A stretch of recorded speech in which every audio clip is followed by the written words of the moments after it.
suis Catherine Debroise, je suis vice-présidente au conseil départemental en charge de l'insertion et de la lutte contre l'exclusion.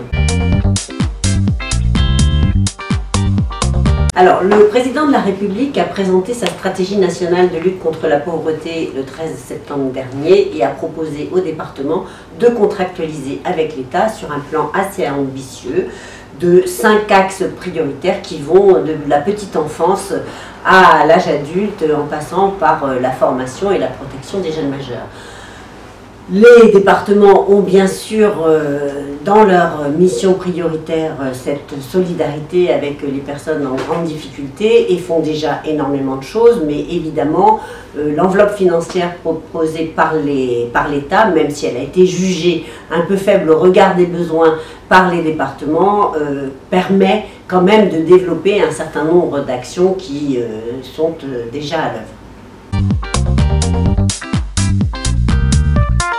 Si nous avons choisi de contractualiser avec l'État, ce qui était une question qui pouvait se poser, c'est parce que nous avons un certain nombre d'actions engagées aujourd'hui et que cette contractualisation va nous permettre d'aller un peu plus loin, en particulier sur l'accompagnement des allocataires du RSA et les allocataires les plus jeunes, les moins de 26 ans, puisque nous avons entamé un travail avec les missions locales pour permettre aux missions locales d'être les référents RSA de cette population jeune.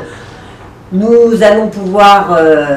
développer un certain nombre d'actions en faveur des jeunes majeurs sortant de l'aide sociale à l'enfance, qui sont déjà à l'œuvre en Ille-et-Vilaine, mais qui nous permettront d'aller beaucoup plus loin.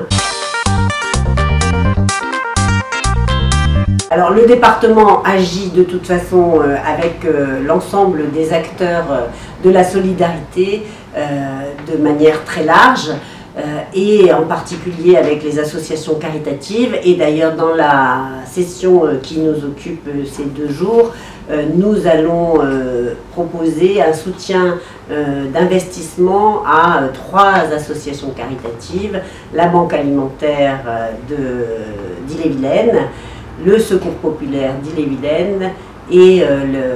l'association Études et Chantiers.